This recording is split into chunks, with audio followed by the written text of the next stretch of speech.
मैं हूं अलीना फारूक शेख, आप देख रहे हैं रिपोर्ट कार्ड। और आज हम कोशिश करेंगे कि बारिश के बाद, गो की तूफानी बारिश थी, लेकिन उसके बाद कराची की क्या सूरत हाल है। और ये जो सब कुछ हुआ, कराची डूब गया, पूरा शहर डूब गया, और उसके बाद कोई मशीनरी भी हमें मुतहरिक नहीं दिखाई दी रिलीफ के लिए, रेस्क्यू के लिए। तो कौन है इसका जिम्मेदार? जनाब, कराची में कल से बुरे हालात है। कराची समेत सिंध भर में तूफानी बारिश तो हुई, हर तरफ पानी ही पानी था, लेकिन देखा यह भी गया कि बारिशों के बाद कोई रेस्क्यू एंड रिलीफ के लिए उस तरह मुतहरिक नहीं था, या इंतजामी मशीनरी उस तरह मुतहरिक नहीं थी जिस तरह से होना चाहिए था। घरों में पानी था, सड़कों पर पानी था, बिजली नहीं थी, मोबाइल फोन्स बंद थे, नेटवर्क चला गया था। लोगों ने पानी में रात गुजारी, अजियत में रात गुजारी। And to add to the problems, अभी भी बताया जा रहा है कि कुछ एरियाज में बारिश शुरू हो चुकी है। माजरत, ये भी बताया जा रहा है कि अभी तक लोग अपने घरों में महसूर हैं, उन तक ना इमदाद पहुंच सकी है, ना खाना पीना पहुंच सका है। दूसरी जानिब सिंध हुकूमत से जब रब्ता करते हैं, बिलावल भुट्टो जरदारी साहब हों, वजीर आला साहब हों, तो वो ये कहते हैं कि जी ये तूफानी बारिशें थी, ये कुदरती आफत थी, इसकी वजह से ये सारी सूरत हाल हुई है। और सिंध हुकूमत इसमें करती तो क्या करती, बेबसी का इजहार कर रहे हैं। ट्विटर पर आप देख लीजिए, सईद गनी साहब वो ट्वीट्स लगाते रहे, पूरी रात वीडियोस बना के अपनी गाड़ी के अंदर से, जहां पर वो दिखा रहे थे कि कहां पर सड़कों से पानी हटा दिया गया है और बारिश भी बड़ी हल्की हो गई है। लेकिन वहां शहरियों ने यह भी कमेंट किया कि सईद गनी साहब, आप शहर का दौरा तो कर रहे हैं, वो इलाके तो दिखा रहे हैं जिनमें पानी नहीं है, उनकी तरफ भी तो एक निगाह कीजिए, जहां पर लोगों के घरों में पानी मौजूद है, लोग महसूर हैं, लोग सड़कों पर अपनी गाड़ियों की छतों के ऊपर पूरी रात बारिश में गुजारी है। चले वो नहीं तो एटलीस्ट उस गाड़ी में जिसमें आप बैठे हैं, जो लोग वहां पर आसपास स्टैंडर्ड थे, कम से कम उनको लिफ्ट ही दे देते। खैर, अब ये दो सिचुएशंस हैं जो कराची के शहरियों के सामने हैं, पूरे मुल्क के सामने हैं। तो हमने एनालिस्ट से आज अपने ये पूछना है कि एक तरफ सिंध हुकूमत कहती है कि जी गैर मामूली, गैर मुतवक्के बारिश है जिनकी वजह से ये सब कुछ हुआ है, जिम्मेदारी ये कुदरत पर आती है। दूसरी जानिब जो सालों साल से होता चला आ रहा है, सीवरेज का निज़ाम ले लें, बिजली का नाकिस निज़ाम ले लें, जो प्रॉब्लम्स हैं कराची की, क्या उनको जिम्मेदार ठहराना चाहिए? तो हम अपने एनालिस्ट से पूछ रहे हैं कि कराची में होने वाली तबाही का जिम्मेदार कौन है, सिंध हुकूमत या फिर गैर मुतवक्के बारिशें? और आज पैनल पर हमें ज्वाइन कर रहे हैं इरशाद भट्टी साहब, मजहर अब्बास साहब, हफीजुल्लाह नियाजी साहब और महमल सरफराज साहिबा हमारे साथ हैं। महमल, सबसे पहले आपका मौक़िफ़ जानना चाहेंगे, क्या समझती हैं ये जो गैर मामूली, गैर मुतवक्के बारिशें हुई हैं, इनको कसूरवार ठहराया जाए, या फिर जो सालों साल नहीं हुआ इस सूबे में, इस शहर में खास तौर पे, उसकी जिम्मेदारी है? देखिए अलीना, बात ये है कि जी हम मान लेते हैं, बिल्कुल ये सही बात है कि गैर मुतवक्के बारिश जरूर हुई। क्लाइमेट चेंज एक दुनिया की रियलिटी है, आप उसको भी मान लें, लेकिन ये कोई ऐसी नई रियलिटी नहीं है कि जिसका मालूम नहीं था। ठीक है, आप ये भी कह मान लें कि जी पता नहीं 80-90 साल में शायद इतनी बारिश नहीं हुई जो अब हुई है, बिल्कुल ये बात भी आप मान लें, लेकिन at the end of the day buck stops with the government. तो ये जिम्मेदारी तो सिंध हुकूमत ही की है ना।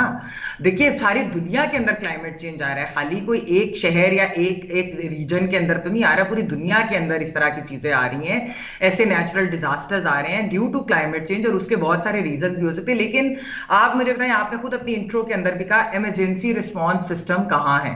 पिछले 12 साल से तो सिंध हुकूमत में पीपल्स पार्टी की हुकूमत है ना, तो अगर बारिशें थी तो क्या, या पता नहीं था, एक फ्लड्स भी आ चुकी हैं और भी चीजें आ चुकी है, इमरजेंसी रिस्पॉन्स सिस्टम पिछले 12 साल में क्या बनाया गया? क्या कोई नेचुरल डिजास्टर्स के लिए कोई रिस्पॉन्स सिस्टम, कोई चीज बनाई गई कि नहीं बनाई गई? रियासत तो मौजूद होनी चाहिए ना, ये काम तो एक एडमिनिस्ट्रेटिव फेलियर या इंतजामी मसला है ना, तो ये तो हुकूमत ने ही सॉल्व करना है, ये मैंने या आपने तो सॉल्व नहीं करना।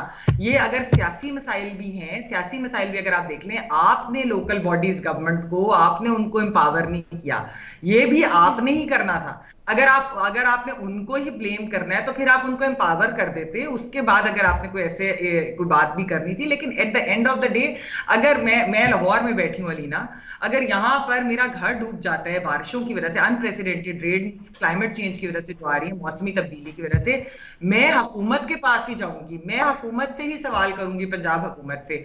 तो फिर किस तरह से सिंध हुकूमत जो है वो इस तरह से ब्लेम शिफ्ट नहीं कर सकते। आप जरूर, ये रियलिटी जरूर होंगी क्लाइमेट चेंज की, अनप्रेसिडेंटेड रेन, पता नहीं कब से कितने सालों बाद ये सब कुछ आया, लेकिन आपकी हुकूमत ने क्या किया?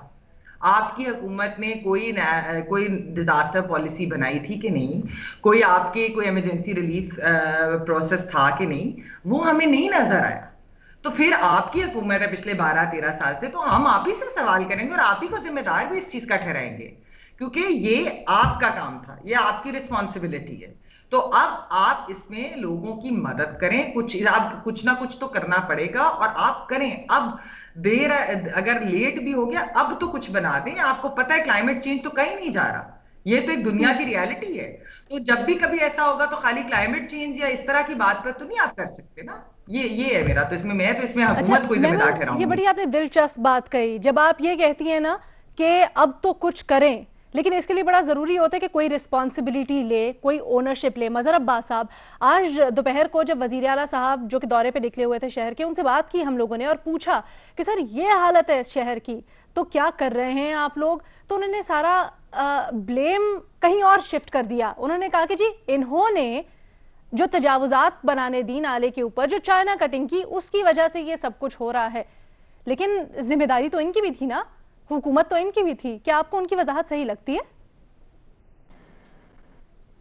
देखिए, जिम्मेदारी तो पहले लेना, उसके बाद फिर वजाहतें करते रहे हैं।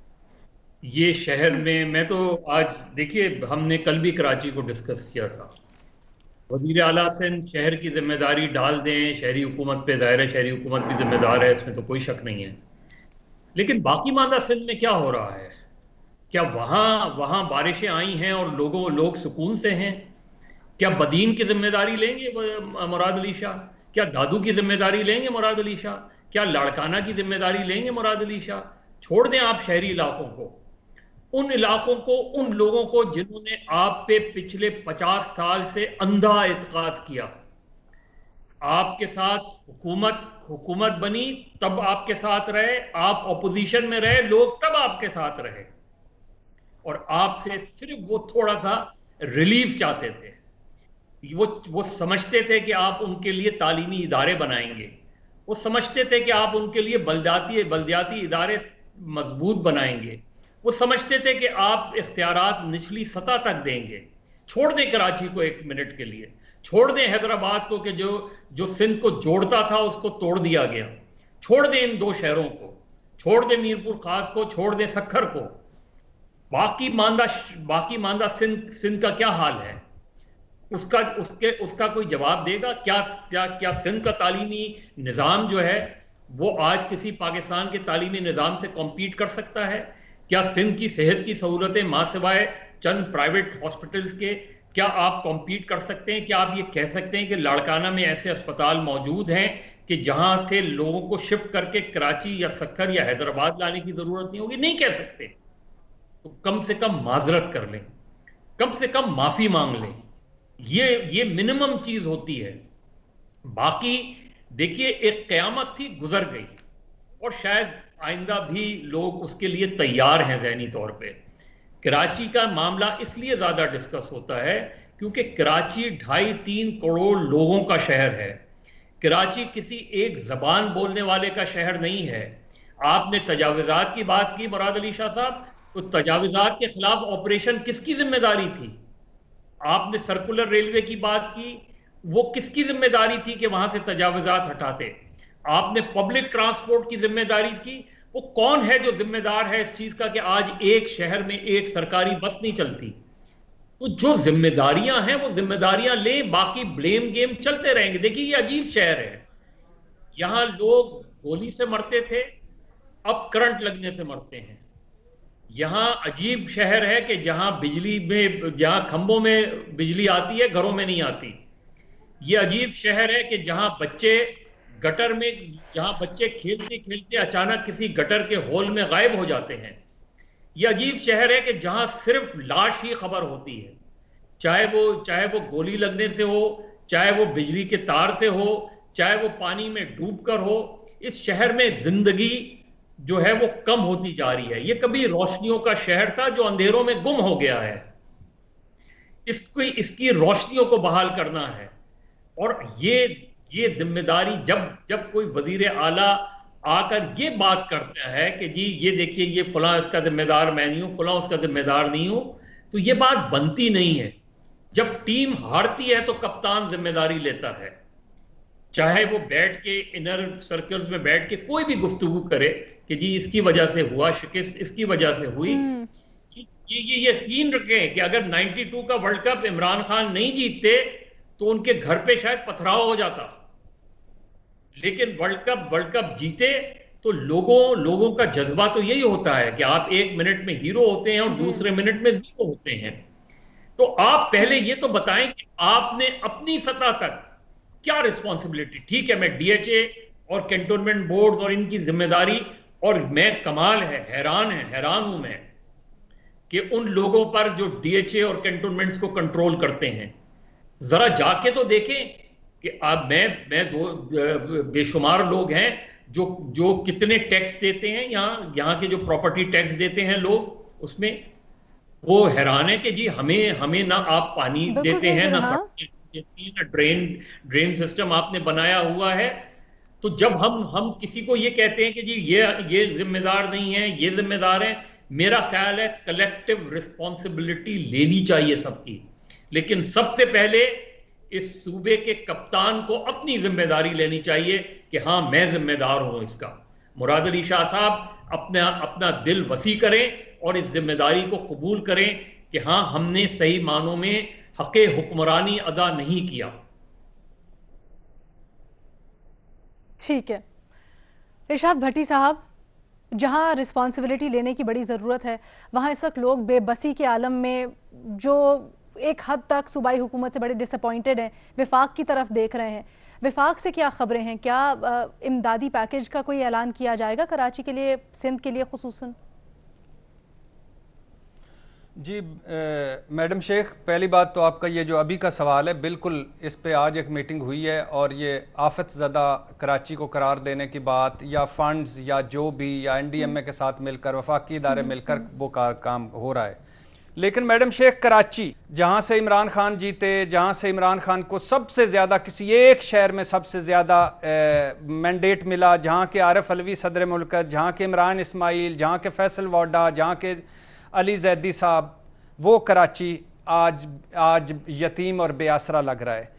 1960 के बाद इस कराची की कोई अर्बन प्लानिंग नहीं हुई, कोई मंसूबा नहीं, कोई लाएअमल नहीं। और मैडम शेख, ये कराची इन बारिशों के पिछले साल बारिशें, उससे पिछले साल बारिशें, उससे पिछले साल बारिशें, और फिर कराची पर सुबाइयत की बारिशें, लिसानियत की बारिशें, दहशतगर्दी की बारिशें, फिरकावारियत की बारिशें, भत्ताखोरी की बारिशें, कब्जागिरी की बारिशें, करप्शन की बारिशें, लुटमार की बारिशें, बदनीयती की बारिशें, बद इंतज़ामी की बारिशें, नालायकी नाअहली की बारिशें, मक्खियों की बारिशें, मच्छरों की बारिशें, गंदगी और कूड़े की बारिशें, और रिश्वत और साजिशी बारिशें, कच्ची बस्तियों, बंद नालों की बारिशें। ये कराची है मेरा मुआशी हब। कराची 7 टुकड़े कर दिए हैं मैडम शेख इसके, 16 महकमे हैं जो सफ़ेद हाथी बन गए हैं, क्लर्क, माली, नायब कासद अरबपति हो गए हैं। ये तो बारिश है, क्या साफ पानी कराची को मिल रहा है? नहीं। क्या तालीम कराची को मिल रही है? नहीं। क्या सेहत कराची को मिल रही है तमाम लोगों को? नहीं। क्या रेलवे ट्रांसपोर्ट कराची को मिल रही है? नहीं। क्या जानो माल का तहफ़्फ़ुज़ है कराची में? नहीं। क्या तजावज़ात 500 बिल्डिंग्स हटा दी गई हैं? नहीं। ये है कराची। कराची कभी दुबई था मैडम शेख, आज कराची के मालकान के दुबई में प्लाजे हैं और वो दुबई चला रहे हैं कराची को छोड़कर। कराची जिसने जमात इस्लामी को इज्जत दी, जिसने एमक्यूएम को ताज पहनाए, जिसने पीपल्स पार्टी को तख्त दिए, जिसने तहरीक इंसाफ को वोट दिए, जिसका पूरे मुल्क के लोगों का रोजगार कराची ने संभाला, पूरे मुल्क की मईशत में कराची ने हिस्सा डाला, और आज कराची जिससे कराची ने वफा की, उसने कराची से बेवफाई की।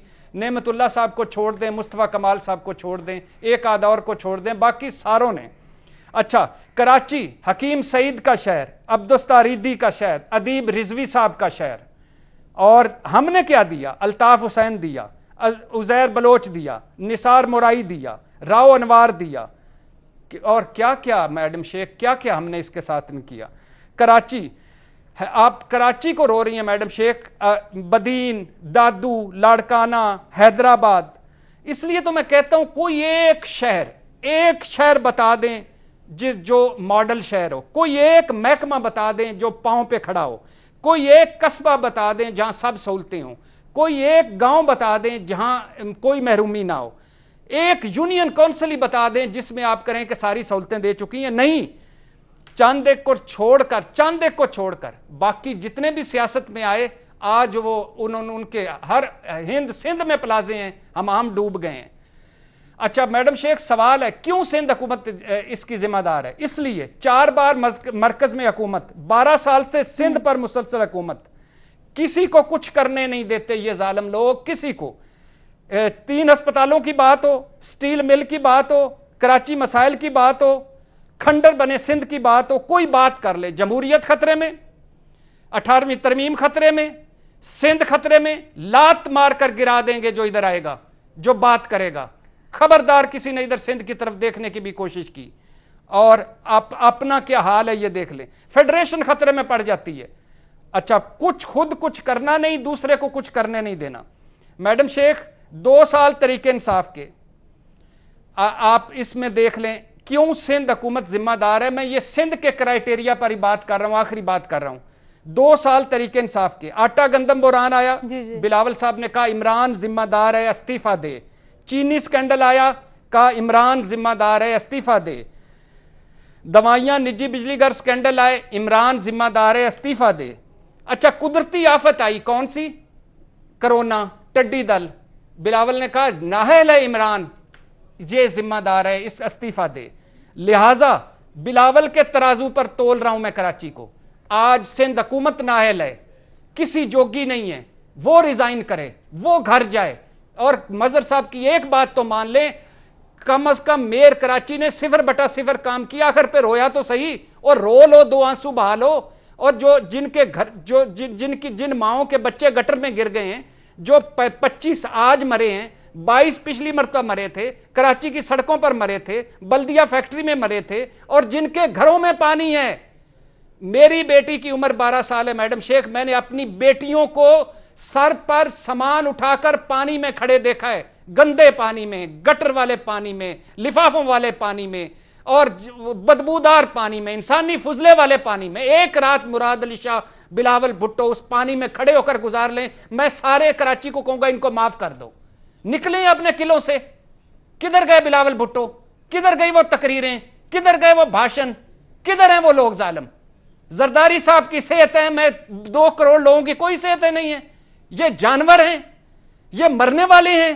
टीवी चैनल लगा के देख लें, आप बाहर निकल के देख लें कराची में, आपको पता चलेगा लोग जो घरों में थे, ऐसी खौफनाक किस्म की रिपोर्ट्स हैं। एक बेचारी माजूर औरत जो कि घर में थी, बाहर नहीं निकल सकती थी, घर में पानी, आखिरी बात मैडम शेख, व्हील चेयर की वजह से वो बाहर कहीं नहीं जा सकती थी, सड़कों पे इतना पानी है, दम तोड़ गई वो। मतलब क्या किसको कहें, जहर देने की तो अब जरूरत ही नहीं बची है ना। और मैडम शेख के साथ मैं चाहती नहीं कि ये मुझे मैं इशू को टेंट करूं, आखिरी लेकिन आप कराची में बाहर निकल के देखिए क्या तबाही है। आखिरी बात सही कह रही हैं, बिल्कुल सही कह रही हैं। आखिरी बात कहना चाहता हूं, बात यह है बेसिकली, ये बिलाशुबा इस 50 साल की सबसे ज्यादा बारिशें हुई हैं, मान लिया, लेकिन पिछले साल भी बारिशें हुई थी, उससे पिछले साल भी बारिशें हुई थी, उससे पिछले साल भी बारिशें हुई थी। कोई 1 किलोमीटर का सीवरेज सिस्टम आपने बेहतर किया हो, कोई एक नाला खोला हो, कोई एक गटर के ऊपर ढक्कन रखा हो, कुछ एक किया हो। और मुराद अली शाह तो हमें ताने दे रहे थे, तुम लोग कराची पे फोकस करके बैठे हो, बाकी शहरों में भी तो सैलाब आया है। और मान लिया मुराद अली शाह साहब, अल्लाह आपके कराची को सलामत रखे, आपको सलामत रखे, लेकिन कराची जैसा कोई शहर नहीं है पाकिस्तान में। यह शहर है पाकिस्तान की हब है मुआशी तौर पे।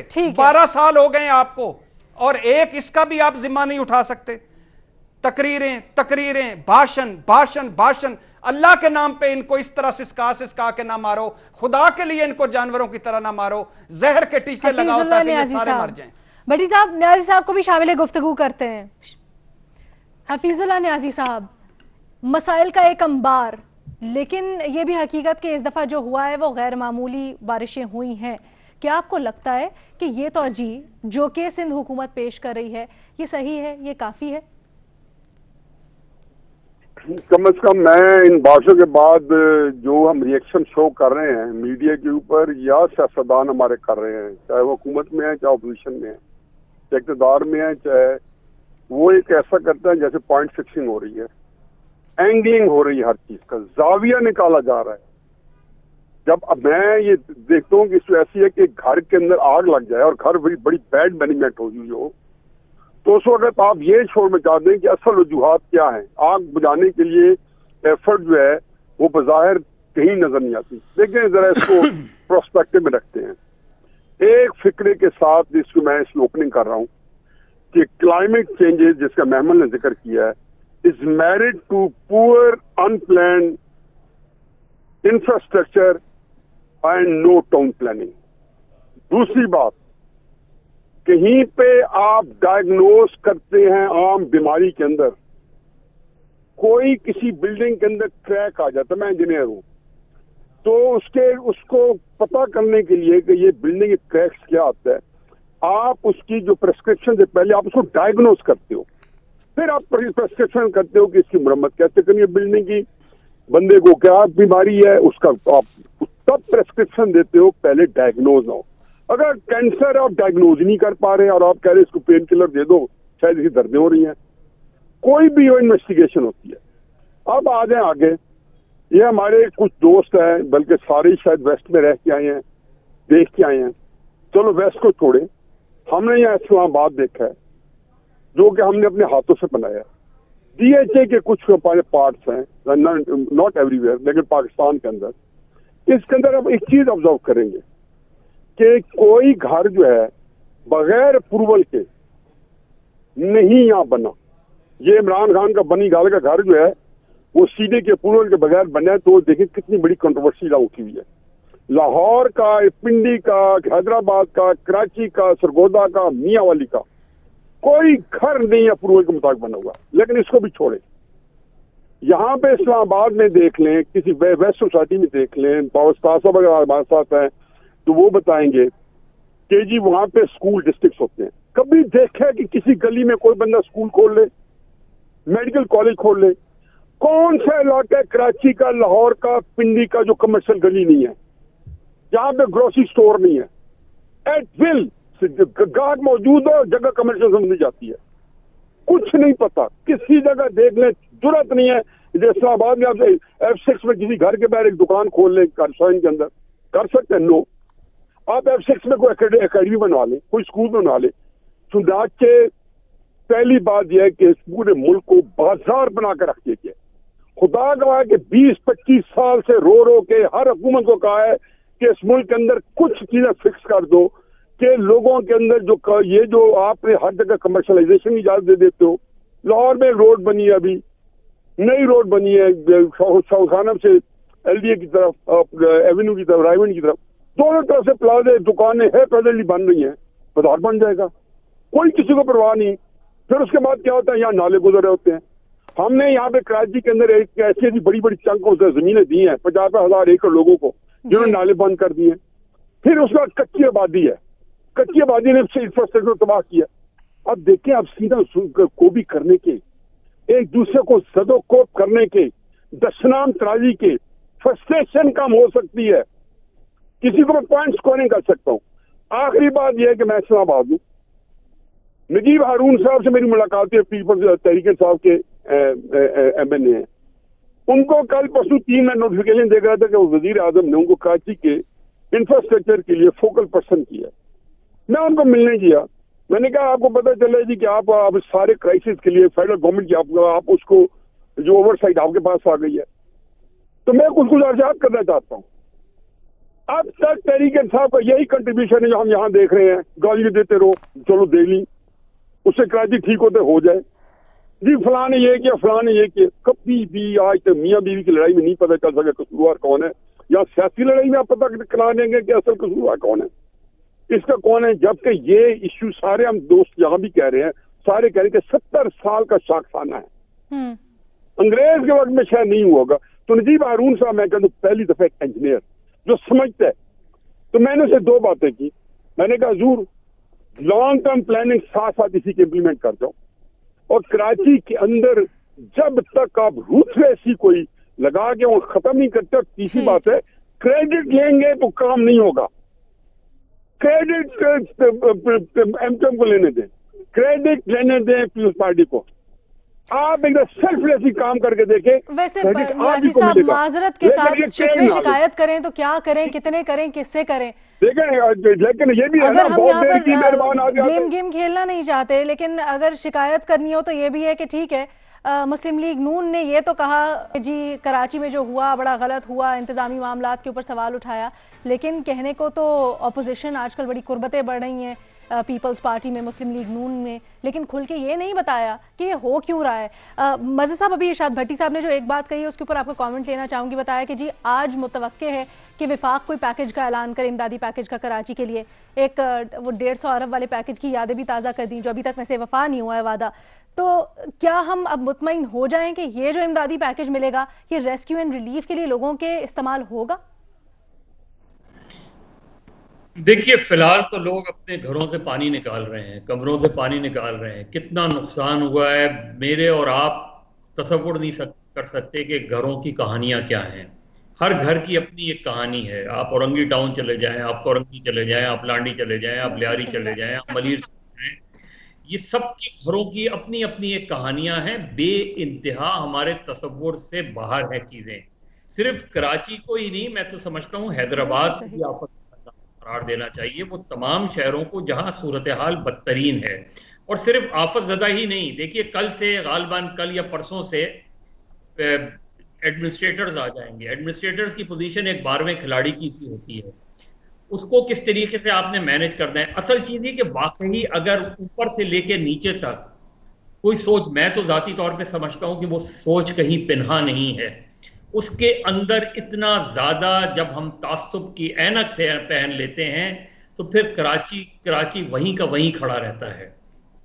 अगर अब मेरे तसव्वुर से बाहर है कि पाकिस्तान में मेगा सिटी में पब्लिक ट्रांसपोर्ट नहीं है। एक ऑनलाइन बस सर्विस शुरू करने की कोशिश की गई, उसकी राह में रुकावटें डाली गई।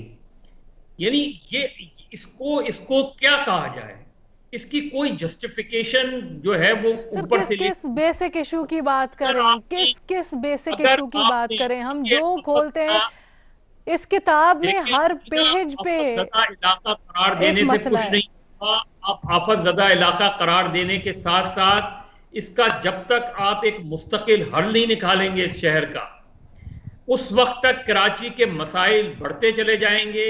आप कोई मेगा प्रोजेक्ट लॉन्च कर देते हैं, जब तक वो मेगा प्रोजेक्ट करीब आता है उस वक्त तक उसके प्रॉब्लम मल्टीप्लाई हो जाते हैं। जंगी बुनियादों पर कराची के मसाइल को हल करने की जरूरत है।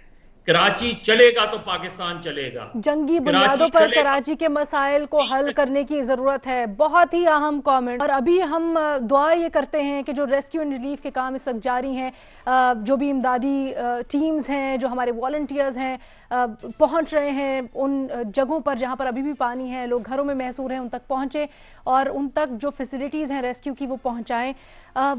Prayers for Karachi, prayers for Sindh, वो सारे लोग जो कि दूर दराज इलाकों में भी फंसे हुए हैं इन बारिशों की वजह से, हम सब के लिए दुआ कर सकते हैं। दूसरे सवाल के साथ वापस लौटेंगे एक ब्रेक के बाद।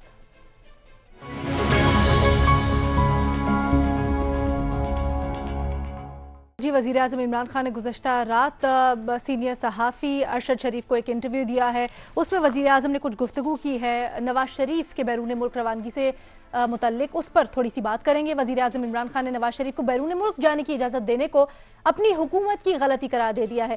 इसी इंटरव्यू में वज़ीर आज़म इमरान खान का कहना था कि डॉक्टर यास्मीन राशिद हमारी नजरियाती रुकन है, नवाज शरीफ की सेहत से मुतल्लिक उनसे राब्ते में थे। शौकत खानम अस्पताल के डॉक्टर फैसल को खुद नवाज शरीफ के पास भेजा था। डॉक्टर्स ने कहा कि सेहत खतरनाक नहीं है, लेकिन दीगर जो उनको बीमारियां हैं वो खतरनाक हो सकती हैं उनकी सेहत के लिए। ताहम हमें ये हालात बताए गए कि नवाज शरीफ शायद लंदन भी ना पहुंच सके। अगर मेडिकल बोर्ड सिफारिश ना करता तो नवाज शरीफ को बैरून मुल्क जाने की इजाजत ना देते। वजीर आजम के बयान की निस्बत उनके कुछ वुज़रा हैं जो कि नवाज शरीफ की बीमारी और मेडिकल रिपोर्ट्स को जाली करार दे रहे हैं और उनका कहना है कि नवाज शरीफ धोखे से लंदन गए। अब इस पर हमने सवाल कुछ यूं रखा है कि नवाज शरीफ के लंदन जाने से मुतल्लिक वजीर आजम और उनके वुज़रा के बयान में जो तज़ाद है, इसकी वजह क्या है? ओपन ऑप्शन है सबके पास। भट्टी साहब, देखिए मैडम शेख, तजाद की वजह है नाहली, नालायकी, बामुकाबला चलाकी, मकारी। तजाद की वजह है हुकूमती कोऑर्डिनेशन की कमी, मुशावरत, नो मुशावरत, कन्फ्यूजन, और दूसरी तरफ कमाल की मनसूबाबंदी। तजाद की वजह है हुकूमत के हाथ पांव फूल जाना। क्यों फूले? ट्वीटों पे ट्वीटें, बयानों पर बयान, मीडिया की बॉल टू बॉल कमेंट्री और अदालत की उनकी ज़िंदगी की गारंटी मांगना। तजाद की वजह है 18 जगहों पर मामलात का होना। एक तरफ प्लेटलेट्स कम, एक तरफ शुगर और दिल के मरीज़, एक तरफ डॉक्टर अयाज महमूद, एक तरफ द प्राइवेट डॉक्टर, एक तरफ वफाक, एक तरफ सूबाई हुकूमत, एक तरफ अदालतें। टेस्ट आ रहे हैं और टेस्ट जा रहे हैं और इसी में वो चले गए। तजाद की वजह है ये फरसूदा निज़ाम, बेकार निज़ाम जो बाख्तियार, जो बड़े, जो ताकतवर का बोझ अब नहीं उठा सकता। अब आखिरी बात करना चाहता हूँ, ये आपने एक सवाल किया था पिछले प्रोग्राम में कि ये आज रोला क्यों पड़ा है, आज हुकूमत क्यों जागी है। तो उसकी वजह यह है मैडम शेख कि नवाज शरीफ साहब को अल्लाह सेहत दे, अल्लाह उनको लंबी ज़िंदगी दे। फ़र्ज़ कर लिया वो उतने ही बीमार हैं जितने बीमार रिपोर्टों में नज़र आया है, तो बात यह है कि 9 महीने 9 दिन हो गए हैं उनको लंदन गए हुए। क्यों एक दिन भी अस्पताल में दाखिल नहीं हुए? क्यों एक दिन भी बाकायदा इलाज शुरू नहीं किया? और ये जाली रिपोर्टें, बीमार नहीं है, धोखा हुआ है, फराड हुआ है और इमरान खान साहब गलती मान रहे हैं, ये क्यों? इसलिए कि एक तशवीशनाक हद तक बीमार आदमी जिसकी अपनी ज़िंदगी को ख़तरा था, वो अब वहाँ से बैठकर सियासत कर रहे हैं, वहाँ से बैठकर अपोजिशन की तहरीक चला रहे हैं, वहाँ से बैठकर पार्टी को फाल कर रहे हैं। तो अगर तो नवाज शरीफ साहब लंदन गए थे अपनी पार्टी को फाल करने के लिए, अपोजिशन चलाने के लिए, तहरीक चलाने के लिए, तो फाइन। लेकिन वो चूंकि सियासतदान हैं, गए वो थे 4 हफ्ते के तिब्बी जमानत पर, शहबाज शरीफ साहब की गारंटी पर और अपनी ज़िंदगी की हिफाजत के लिए अपने डॉक्टर के पास। अगर वो अल्हम्दुलिल्लाह सेहतमंद है, वहाँ से बैठकर सियासत कर सकते हैं, तो वापस आएँ, केस को फेस करें और बैठकर यहाँ अपनी पार्टी चलाएं और अपनी सियासत करें। जब आप जाते हैं कोई और गारंटी लेकर, किसी और वजह से, कोई और वादा करके, किसी और काम के लिए, और वहाँ से बैठकर कुछ और कर रहे हों, तो फिर ये रोले ये सारे पड़ेंगे। इसलिए ये रोले पड़ रहे हैं, इसलिए कह रहे हैं कि रिपोर्टें जाली थी, वो बीमार नहीं है, ये फलां फलां फलां फलां फलां। तो मियाँ साहब के लिए अब भी अच्छा है कि वो पहले भी आए, अब भी वापस आएँ, केसों को फेस करें और यहाँ से बैठकर अपनी पार्टी चलाएं, सियासत करें, तहरीक चलाएं, हुकूमत को गिराएं, जो करना है वो एज ए पार्टी करें। मगर वहाँ लंदन वो किस लिए गए थे? वो उनकी जिंदगी को खतरा था, वो इलाज करवाने गए थे।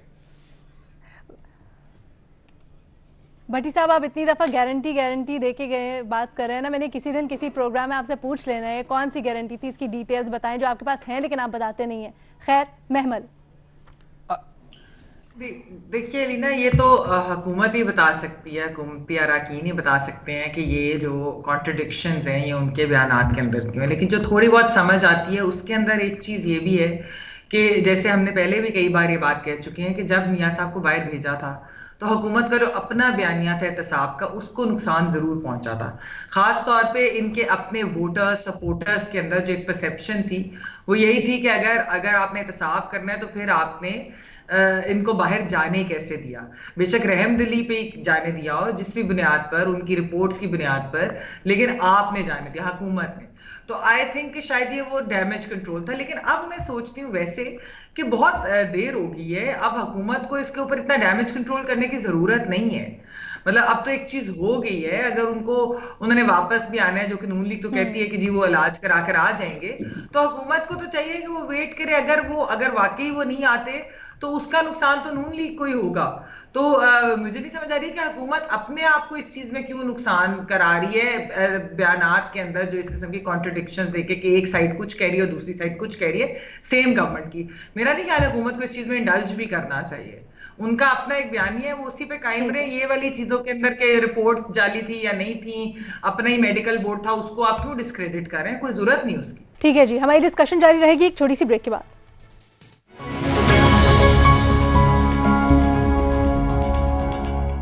मजहर अब्बास साहब, देखिए, तजाद की वजह है इनका सियासत में रहना, तजाद की वजह है इनका सियासत में आना, तजाद की वजह है इनके सियासत में कारोबार को लाना, तजाद की वजह है कि सियासतदानों में पैसे तकसीम करके इंतखाबी नताइज को तब्दील करना, तजाद की वजह है कि जो लोग अवाम से डिस्कनेक्ट होते हैं, ये कैसे सियासतदान हैं, ये कैसे जमहूरियत पसंद लोग हैं कि जिनके जो खुद बाहर से पढ़कर आते हैं, जिनके बच्चे बाहर पढ़ते हैं, और फिर वो अवाम को, पाकिस्तान की अवाम को तालीम का सबक देते हैं। तालीम नहीं देते, तालीम का सबक देते हैं। जमहूरियत नहीं देते, जमहूरियत का सबक देते हैं। आइन और कानून के ताबे नहीं होते। आइन और कानून की बातें करना इनसे सीख लो। निचली सतह तक इख्तियारात नहीं देते, लेकिन निचली सतह तक इख्तियारात देने की बात करते हैं। बल्दियाती इदारों को मजबूत नहीं करते, लेकिन बल्दियाती इलेक्शन की बात करते हैं, कराते नहीं हैं। ये तजाद है, ये बुनियादी तजाद है। इन तजादात की बुनियाद झूठ पर है, फरेब पर है, नाकामियों पर है, जिसकी वजह से आज मुझे हसन नासिर से शर्मिंदा होता हूं कि उसने इसलिए तो जान नहीं दी थी कि यह जमहूरियत देखने को मिले। नजीर अब्बासी से शर्मिंदा होता हूं कि उसने इसलिए जान तो नहीं दी थी कि इन जैसे लोगों के हाथ में सियासत आए, चाहे वो पीपल्स पार्टी से आज ताल्लुक रखते हों या मुस्लिम लीग नून से ताल्लुक रखते हों। इमरान खान तो अभी सियासत में नए नए आए हैं, ये लाए गए हैं, जो भी है, लेकिन पाकिस्तान की जमहूरियत को इन लोगों से नुकसान पहुंच रहा है। पाकिस्तान की जमहूरियत को इन लोगों की वजह से बुरा भला कहा जाता है। पाकिस्तान की जमहूरियत के मुकाबले में आमरीत को अच्छी निगाह से इन लोगों की वजह से देखा जाता है। इन लोगों को अगर सियासत करनी है तो लोगों के दरमियान रह के सियासत करनी होगी। इन लोगों को अगर इलाज करना है तो लोग, जहां एक आम आदमी अपना इलाज कराता है, वहां जाके इलाज करवाने की जरूरत है।